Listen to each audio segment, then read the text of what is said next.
Hi అండి, welcome to my channel. మీరందరూ బాగున్నారా అండి? నేనైతే చాలా బాగున్నాను. మీరందరూ కూడా బాగుండాలని మనస్ఫూర్తిగా కోరుకుంటున్నానండి. ఈరోజు రెసిపీ వచ్చేసి ఎంతో టేస్టీ అయిన పాలకోవా అనమాట అండి. చూస్తుంటేనే నోరు ఊరిపోతుంది కదండి. చాలా టేస్టీగా ఉంటుంది. ఎలా చేసుకోవాలో ఏంటో ప్రాసెస్ అయితే చూపిస్తానండి. ఈ పాలకోవా ప్రిపేర్ చేసుకోవడం కోసం మనకి మెయిన్ ఇంగ్రీడియంట్ వచ్చేసి పాలు అనమాట అండి. ఈ పాలు అనేవి పచ్చి పాలే, కాచినవి కాదండి. ఈ పాలకోవా ప్రిపేర్ చేసుకోవడం కోసం మనం ఇలా మందపాటి కడాయి అయితే తీసుకోవాలండి. ఇలా మందపాటి తీసుకోవడం వల్ల మనకి మాడిపోకుండా పాలకోవా అయితే టేస్టీగా వస్తుంది అనమాట అండి. ఇప్పుడు ముందుగా మనం పాలు అయితే కొలుచుకుందామండి. నేను వచ్చేసి ఒక గ్లాస్ అయితే తీసుకుని ఈ గ్లాస్తో 5 గ్లాసుల వరకు పాలు అయితే వేసుకున్నానండి. మీరు ఇంకా తక్కువ క్వాంటిటీలో చేసుకోవాలనుకుంటే కనుక చిన్న గ్లాస్తో కొలుచుకుని వేసుకోవాలన్నమాట అండి. చూసారు కదా, ఈ విధంగా ఇదే కొలతలతో చేశారంటే చాలా పర్ఫెక్ట్గా అయితే వస్తుందండి. నేను వచ్చేసి 5 గ్లాసుల వరకు పాలు అయితే తీసుకున్నానండి. చూసారు కదా, ఇలా 5 గ్లాసుల పాలు అయితే వేసేసుకున్న తర్వాత ఇప్పుడు స్టవ్ వెలిగించుకుని హై ఫ్లేమ్ మీద ఈ పాలు అనేవి మరిగించుకోవాలన్నమాట అండి. చూసారు కదా, ఈ విధంగా పొంగొచ్చేటంత వరకు కూడా హై ఫ్లేమ్లో పెట్టి పాలు అనేవి మరిగించుకోవాలన్నమాట. చూసారు కదా, ఈ విధంగా పొంగు అయితే వచ్చిన తర్వాత మనం చిన్న మంట అయితే పెట్టేసుకోవాలండి. చాలా లో ఫ్లేమ్లో పెట్టేసుకున్నారంటే మనకి కోవా అనేది చాలా బాగా వస్తుంది అనమాట అండి. ఇలా ఒక్కసారి పొంగు వచ్చిన తర్వాత మనం మంట అనేది లో ఫ్లేమ్లో పెట్టేసుకోవాలండి. ఇలా లో ఫ్లేమ్లో పెట్టేసుకుని ఇలా కలుపుకుంటూనే ఉండాలన్నమాట అండి. మనకి ఈ పాలన్నీ కూడా దగ్గరికి అయ్యేటంత వరకు కూడా కలుపుకుంటూనే ఉండాలండి.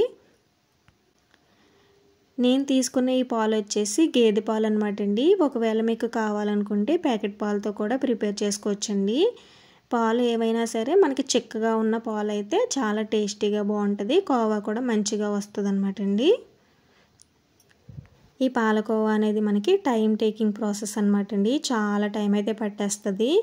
కానీ ఒక్కసారి ఈ పాలకోవా ప్రిపేర్ చేసి తిన్నాక మొత్తం ఈ శ్రమ అంతా కూడా మర్చిపోతాం అనమాట అండి. అంత టేస్టీగా ఉంటుందండి. అందులోని మనం ఇంట్లో సొంతంగా ప్రిపేర్ చేసుకున్న పాలకోవా టేస్ట్ అయితే ఇంకా చెప్పలేం కదండి. చాలా బాగుంటుంది. చూసారు కదా, పాలన్నీ కూడా మొత్తం కూడా దగ్గరికంటే అయిపోయినాయి కదండి. ఈ విధంగా దగ్గరికంటే అయిపోవాలన్నమాట అండి. చూసారు కదా, మనం వేసిన 5 గ్లాసుల పాలు 1 గ్లాస్ పాలు అయ్యే వరకు కూడా ఈ విధంగా మంచిగా కలుపుకుంటూ దగ్గరికి అయ్యేలాగా చూసుకోవాలన్నమాట అండి. ఇప్పుడు ఇందులోకి మనం ఏ గ్లాస్తో అయితే పాలు తీసుకున్నామో సేమ్ అదే గ్లాస్తో 1 గ్లాస్ పంచదార అయితే సరిపోతుంది అనమాట అండి. నేను 5 గ్లాసుల పాలు అయితే తీసుకున్నాను కదండి. ఆ 5 గ్లాసుల పాలకి 1 గ్లాస్ పంచదార అయితే పర్ఫెక్ట్గా సరిపోతుందండి. ఈ విధంగా పంచదార అయితే వేసేసిన తర్వాత మంచిగా బాగా కలుపుకుంటూనే ఉండాలండి. ఈ పంచదార కరిగి మనకి కలర్ కూడా చేంజ్ అవుతుంది అనమాట అండి. చూసారు కదా, ఇంకా కాస్త అయితే కలర్ చేంజ్ అవుతుంది. ఇంకా దగ్గరికి అయ్యేటంత వరకు కూడా ఇలా కలుపుకుంటూనే ఉండాలండి. చూసారు కదా, మనకి దగ్గర పడతాం స్టార్ట్ అయింది కదండి. కలర్ కూడా చేంజ్ అవుతుంది కదండి. ఇంకా కాస్త కలర్ కూడా చేంజ్ అవుతుందండి. ఇలా చిన్న మంట మీద మాత్రమే ఇలా కలుపుకుంటూనే ఉండాలండి, లేదంటే మనకి అడుగు పట్టేస్తుంది. చూసారు కదా, మనకి మంచిగా ఉడుకుతుంది కదండి. మనం ఈ పాలకోవాని ఇలా చిన్న మంట మీద మాత్రమే ప్రిపేర్ చేసుకోవాలండి. ఇలా చిన్న మంట మీద మాత్రమే కలుపుకుంటూ ప్రిపేర్ చేసుకున్నారంటే మంచి కలర్ అయితే వస్తుంది అనమాట అండి. మనం బయట కొన్న పాలకోవలాగే ఉంటుంది వచ్చి అనమాట అండి. టేస్ట్ కలరు కూడా సేమ్ అదే విధంగా వస్తుంది అనమాట అండి. ఈ పాలకోవా అనేది ప్రిపేర్ చేసినప్పుడు మనం ఎట్టి పరిస్థితుల్లోనూ వేరే పని అయితే పెట్టుకోకూడదు అనమాట అండి. ఎందుకంటే మనకి ఈ పాలకోవా అనేది తొందరగా మాడిపోతుంది అనమాట అండి. ఇలా కలుపుకుంటూనే దగ్గరుండి చూసుకోవాలి.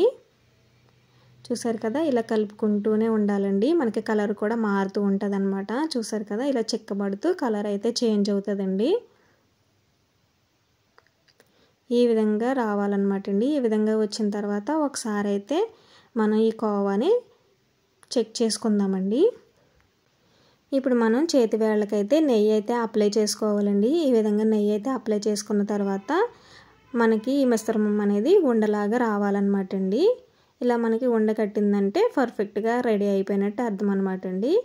చూసారు కదా, ఇంకా కాస్త ఉండ అయితే అవ్వాలి కదండి. ఈ విధంగా అయితే సరిపోతుందండి. ఈ విధంగా అయిన తర్వాత ఒక్కసారి ఇలా మంచిగా పైకి కిందకి బాగా కలిపేసుకుని ఈ విధంగా అయిన తర్వాత స్టవ్ ఆఫ్ చేసేసుకోవాలండి. ఇప్పుడు మనం ఒక ప్లేట్ అయితే తీసుకుని ఆ ప్లేట్కి నెయ్యి అయితే అప్లై చేసుకోవాలండి.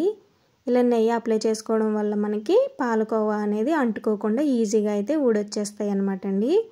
చూసారు కదా, ఈ విధంగా అప్లై చేసిన తర్వాత పక్కన పెట్టేసుకోండి.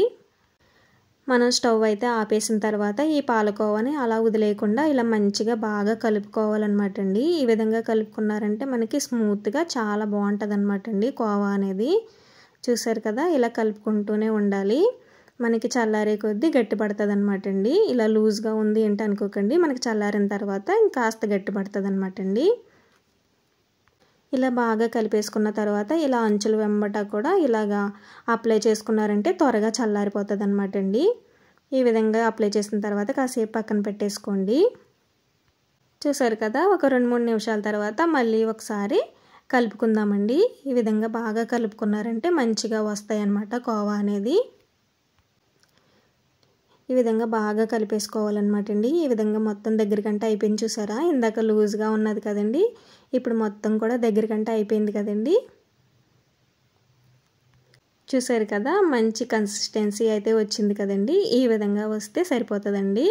మనకి కోవా బిళ్ళలు అనేవి చాలా పర్ఫెక్ట్గా అయితే వస్తాయండి ఈ విధంగా చేశారంటే. చూసారు కదా, ఈ మిశ్రమాన్ని మంచిగా బాగా కలుపుకున్నారంటే బాగా వస్తాయి అన్నమాట. కోవా అనేది స్మూత్గా చాలా బాగా వస్తాయండి. చూసారు కదా, ఈ విధంగా మంచిగా కలిపేసుకున్న తర్వాత ఇప్పుడు మనం కోవా బిళ్ళలు అయితే ప్రిపేర్ చేసుకుందామండి. ఇప్పుడు ముందుగా మనం చెయ్యికి నెయ్యి అయితే అప్లై చేసుకోవాలండి. ఇలా నెయ్యి అప్లై చేసుకోవడం వల్ల మనకి అంటుకోకుండా మంచిగా వస్తాయి అన్నమాట కోవాలు అనేవి. చూసారు కదా, ఇలా బాగా చల్లారిపోయిన తర్వాత చేసుకోవాలండి. మరి బాగా గట్టిగా చల్లారిపోయేలా కాకుండా మనం చేతితో పట్టుకునే అంత చల్లారిపోతే సరిపోతుందండి. చూసారు కదా, ఈ విధంగా ఉండలాగా చేసుకున్న తర్వాత ఇప్పుడు మనం నెయ్యి రాసుకున్న ప్లేట్లోకి అయితే వేసుకుని ఇలా ఒక 2 వేళ్లతో ఇలాగ నొక్కారంటే మంచిగా పాలకోలాగా వస్తాయి అన్నమాట అండి. చూసారు కదా, ఇదే విధంగా అన్ని పాలకోవాలని ప్రిపేర్ చేసుకోవాలన్నమాట అండి. చూసారు కదా, మీకు దగ్గరగా చూపిస్తున్నానండి. ఇలా 2 వేళ్లతో ఈ విధంగా నొక్కారంటే మంచిగా వస్తాయి అన్నమాట అండి. ఇదే విధంగా చేసుకోవాలని ఏమీ లేదండి, రౌండ్గా కూడా చేసుకుని ఇలా మధ్యలో హోల్ కూడా పెట్టుకోవచ్చు అన్నమాట అండి. చాలా బాగుంటాయి. మనకి చిన్నగా కావాలంటే చిన్నగా చేసుకోవచ్చు, పెద్దగా కావాలనుకుంటే పెద్దగా కూడా చేసుకోవచ్చు అన్నమాట అండి. ఏ విధంగా చేసుకున్నా సరే కోవా టేస్ట్ అయితే చాలా బాగుంటుంది అన్నమాట అండి. నాకు ఈ పాలకోవా అనేది ప్రిపేర్ చేసుకోవడం కోసం 2 గంటల సమయం అయితే పట్టిందండి. చూసారు కదా, 2 గంటల సమయం తర్వాత మనకి పాలకోవా అనేది చాలా పర్ఫెక్ట్గా మనకి బయట స్వీట్ షాప్లో దొరికే విధంగానే వచ్చాయి కదండి. మనకి కోవా అనేది ఇప్పుడు మనకి సాఫ్ట్గా కోవాలు ప్రిపేర్ చేసుకునే విధంగా అయితే ఉన్నది కదండి. కాసేపటి తర్వాత మనకి గట్టిగా అయిపోతుంది అనమాట అండి. చల్లారిపోయిన తర్వాత మనకి కోవా బిళ్ళలు అయితే ప్రిపేర్ చేసుకోవడానికి అయితే అవ్వదన్నమాట అండి. అందుకని మనకి ఇలా సాఫ్ట్గా ఉన్నప్పుడే మనం కోవా బిళ్ళలు అయితే ప్రిపేర్ చేసేసుకోవాలండి. చూసారు కదా, చాలా అంటే చాలా బాగా వచ్చాయి కదండి. చూసారు కదా, కంప్లీట్గా చల్లారిపోయిన తర్వాత కాసేపటి తర్వాత మనకి గట్టిగా బిగిసిపోయినాయి అనమాట అండి. ఈ విధంగా మంచిగా బిగిసిన తర్వాత చూసారు కదా, ఒకసారి అయితే విరిచి చూపిస్తానండి. చాలా అంటే చాలా బాగా వచ్చాయి కదండి. చూసారు కదా ఎంత బాగా వచ్చాయో. చూసారు కదా, ఈ కొలతలతో చేశారంటే పాలకోవా అనేది చాలా పర్ఫెక్ట్గా వస్తుందండి. ఈ విధంగా ఎప్పుడైనా ట్రై చేయకపోతే మాత్రం డెఫినెట్లీ ట్రై చేయండి. సరేనా అండి, బాయ్ బాయ్.